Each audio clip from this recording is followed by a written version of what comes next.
Putain, tu vas me les donner mes clopes là? Je te jure, je vais te les écraser. Bah, écrase mes clopes, écrase mes clopes, tu vas voir. Je te bousille ta voiture. C'est pas toi qui vas me la faire fermer. J'ai un truc à te dire, c'est que je m'en bats les couilles de ce que tu dis. Fais tes économies de salive et tais-toi, d'accord? À 18 ans, Cynthia est en pleine crise d'adolescence. Ni son père Yves, ni sa mère Brigitte tentent à la faire raison. Leur quotidien est rythmé par des disputes incessantes. Depuis plus d'un an, elle cesse de reprocher à ses parents leur trahison. T'arrêtes pas de me dire ta vie c'est de la merde, mais la mienne est la mienne, mais regarde la tienne.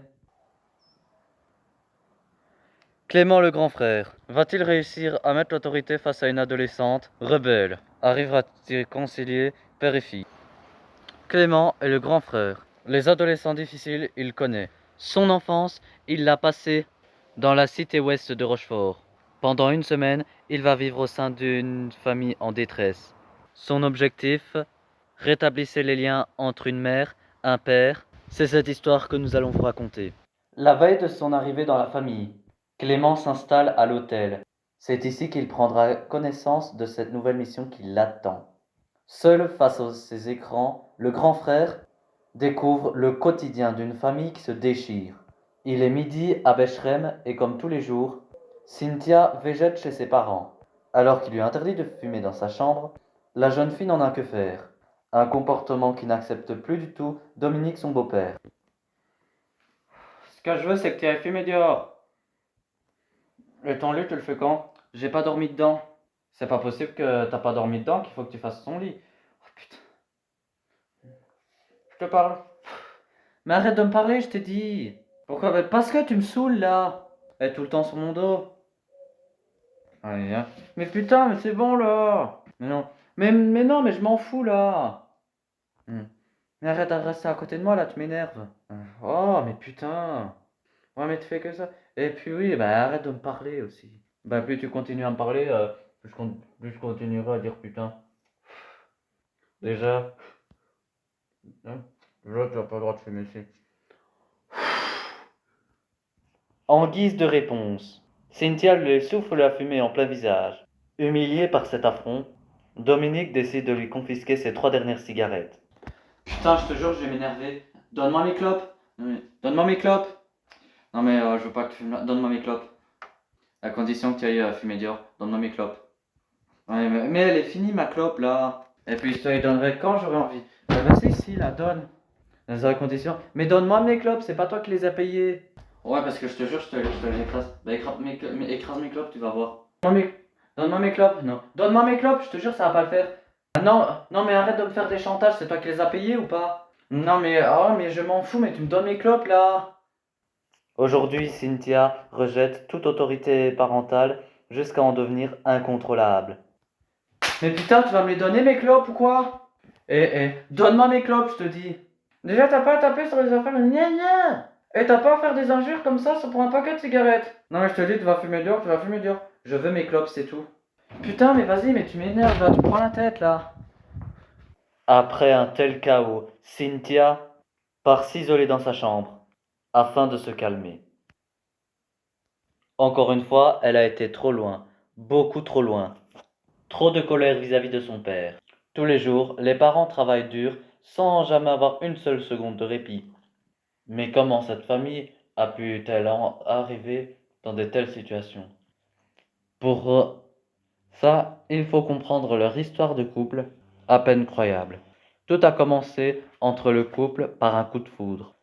À l'époque, mère d'un petit garçon et d'instance du divorce, très vite ils se marient. Le 17 novembre 1977, naîtra Cynthia. Parents comblés, ils sont bien réussis à montrer leur famille. Mais très vite, la jalousie et la possessivité provoquent de violentes scènes de ménage. Pendant les 4 premiers mois de sa séparation, Dominique envoie toute sa souffrance et sa détresse à sa fille. À cette époque-là, la mère sort beaucoup et rattrape ses années de jeunesse qu'elle n'a pas eues.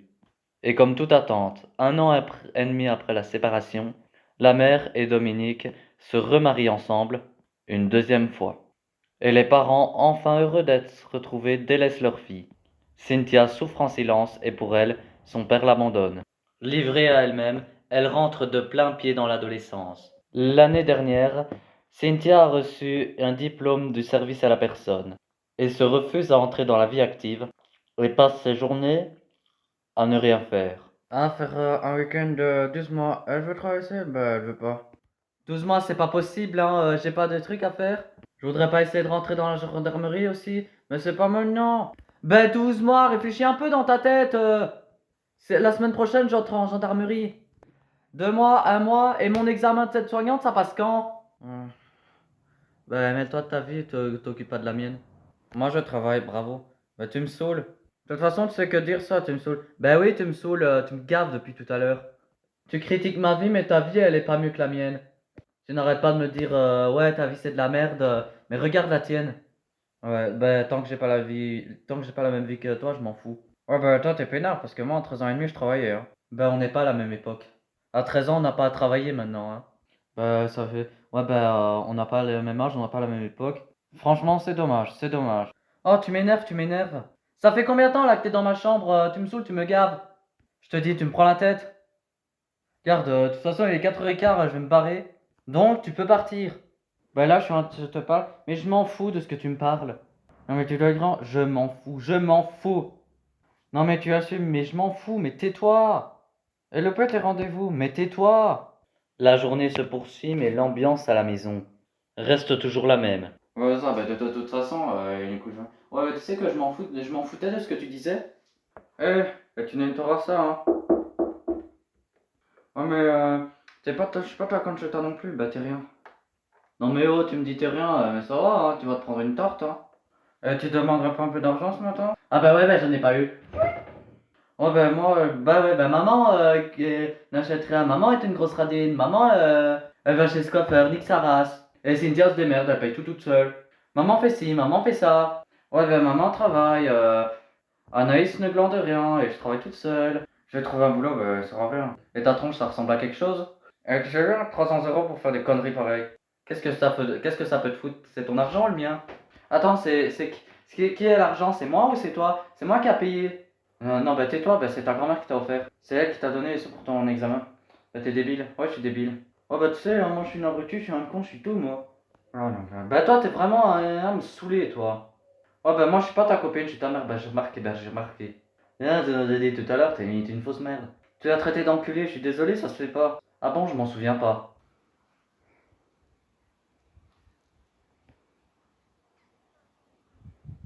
Ouais, bah j'ai le sentiment de leur en faire baver pas mal, mais je m'en veux pas, hein. Je regrette pas de ce que je suis.